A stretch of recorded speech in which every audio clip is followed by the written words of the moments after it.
recognized by the United States, all of Europe, and practically the rest of the world in such a capacity. Why not? We can. We negotiated with Ukraine in Istanbul. We agreed. He was aware of this.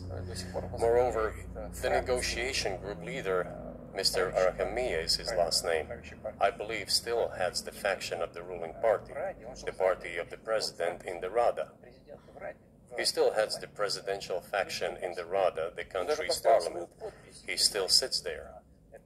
He even put his preliminary signature on the document I am telling you about. But then he publicly stated to the whole world, we were ready to sign this document, but Mr. Johnson, then the Prime Minister of Great Britain, came and dissuaded us from doing this, saying it was better to fight Russia. They would give everything needed for us to return what was lost during the clashes with Russia, and we agreed with this proposal. Look, his statement has been published. He said it publicly. Can they return to this or not? The question is, do they want it or not? Further on, President of Ukraine issued a decree prohibiting negotiations with us. Let him cancel that decree, and that's it. We have never refused negotiations, indeed. We hear all the time, is Russia ready? Yes, we have not refused. It was them who publicly refused. Well, let him cancel his decree and enter into negotiations. We have never refused. And the fact that they obeyed the demand or persuasion of Mr. Johnson, the former Prime Minister of Great Britain, seems ridiculous and very sad to me. Because, as Mr. Arachamia put it, we could have stopped those hostilities with war a year and a half ago already. But the British persuaded us and we refused this. Where is Mr. Johnson now? And the war continues. That's a good question. Where do you think he is and why did he do that?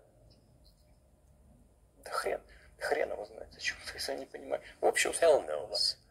I don't understand it myself.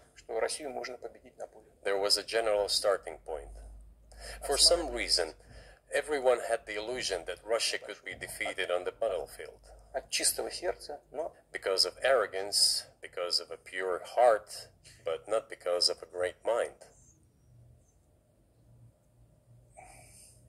You've described the connection between Russia and Ukraine. You've described Russia itself a couple of times as orthodox. That's central to your understanding of Russia. You said you're orthodox. What does that mean for you? You're a Christian leader by your own description. So what effect does that have on you?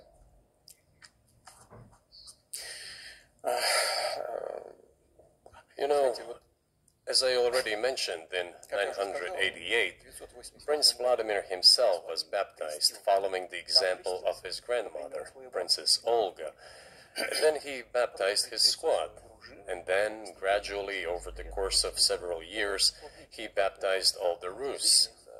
It was a lengthy process, from pagans to Christians. It took many years. But in the end, this orthodoxy, Eastern Christianity, deeply rooted itself in the consciousness of the Russian people. When Russia expanded and absorbed other nations who profess Islam, Buddhism, and Judaism, Russia has always been very loyal to those people who profess other religions. This is her strength. This is absolutely clear. And the fact is that the main postulates, main values are very similar, not to say the same, in all world religions I've just mentioned, and which are the traditional religions of the Russian Federation, Russia. By the way, Russian authorities were always very careful about the culture and religion of those people who came into the Russian Empire. This, in my opinion, forms the basis of both security and stability of the Russian statehood. All the peoples inhabiting Russia basically consider it their motherhood. If, say, people move over to you or to Europe from Latin America, an even clearer and more understandable example, people come, but yet they have come to you or to European countries from their historical homeland.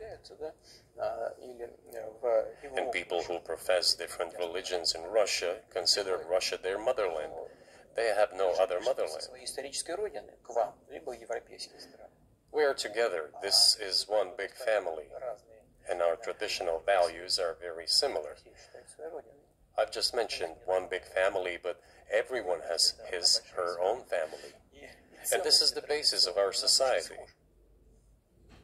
And if we say that the motherland and the family are specifically connected with each other, Если мы говорим, что Родина и семья, it is indeed the case, since it is impossible to ensure a normal future for our children and our families unless we ensure a normal, sustainable future for the entire country, for the motherland. устойчивое будущее для всей страны. That is why patriotic sentiment is so strong in Russia. Can I say that the one way in which the religions are different is that Christianity is specifically a nonviolent religion. Jesus says, turn the other cheek, don't kill. How can a leader who has to kill, of any country, how can a leader be a Christian? How do you reconcile that to yourself?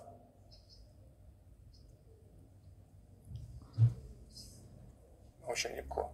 Если речь идет о защите себя и своей It is very easy when it comes to protecting oneself and one's family, one's homeland. We won't attack anyone. С переворота. Сначала боевые действия, да нет. When did the developments in Ukraine start? Вот с чего. Since the coup d'etat and the hostilities in Donbass began, that's when they started.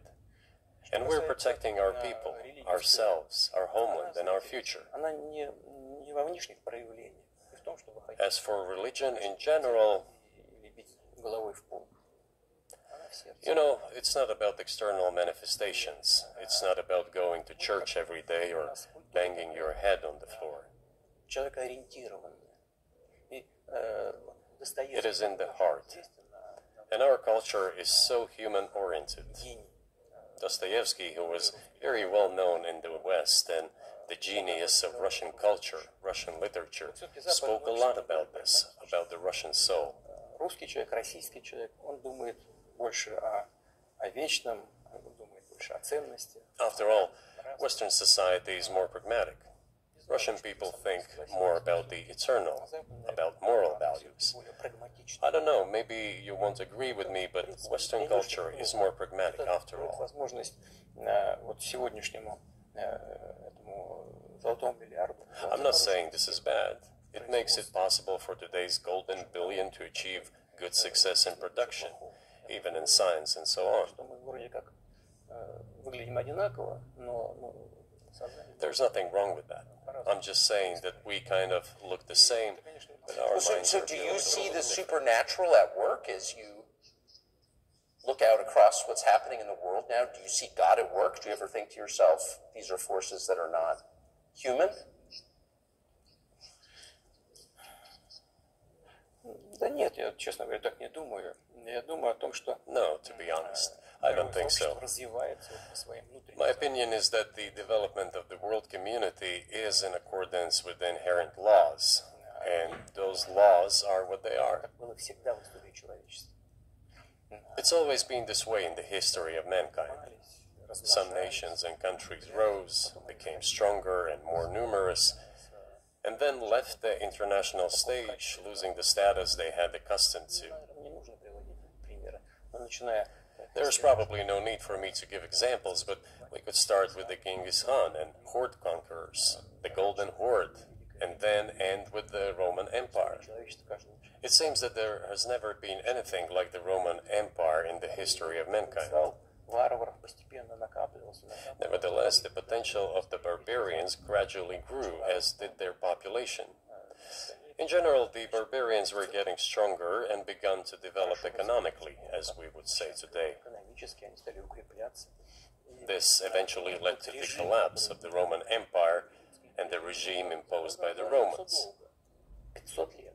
Этот процесс However, it took 5 centuries for the Roman Empire to fall apart. в сегодняшней ситуации The разница. difference with what is happening now Процессы изменений. is that all the processes of change are happening at a much faster pace than in Roman times.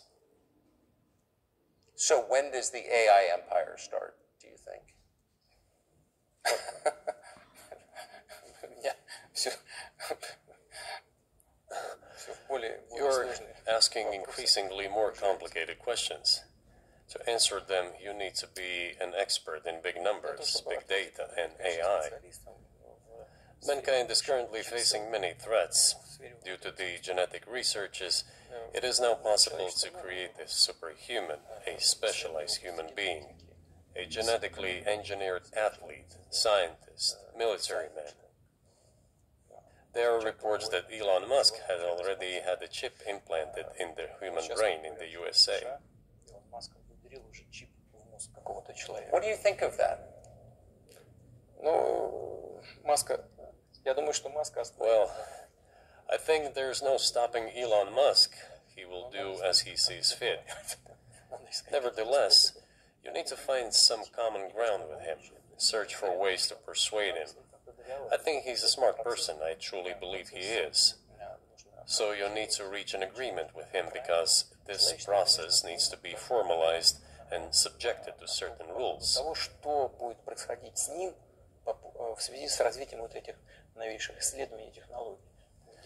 Humanity has to consider what is going to happen due to the newest development in genetics or in AI.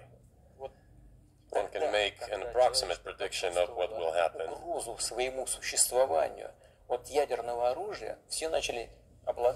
Once mankind felt an existential threat coming from nuclear weapons, all nuclear nations began to come to terms with one another since they realized the negligent use of nuclear weaponry could drive humanity to extinction.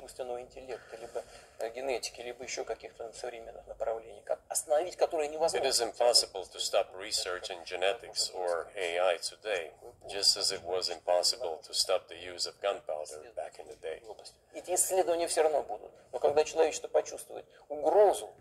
But as soon as we realize that the threat comes from unbridled and uncontrolled development of AI, or genetics, or any other field, the time will come to reach an international agreement on how to regulate these things. I appreciate all the time you've given us. I just got to ask you one last question, and that's about someone who's very famous in the United States, probably not here, Evan Gershkovich, who's the Wall Street Journal reporter. He's 32. And he's been in prison for almost a year. This is a huge story in the United States, and I just want to ask you directly, without getting into the details of it or your version of what happened, if as a sign of your decency, you would be willing to release him to us and we'll bring him back to the United States.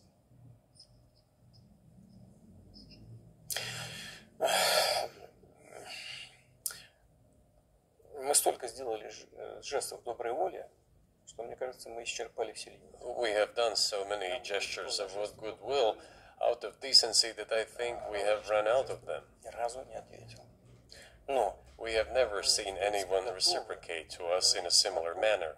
что мы However, in theory, we can say that we do not rule out that we can do that исключаем того, что мы можем if our partners take reciprocal steps.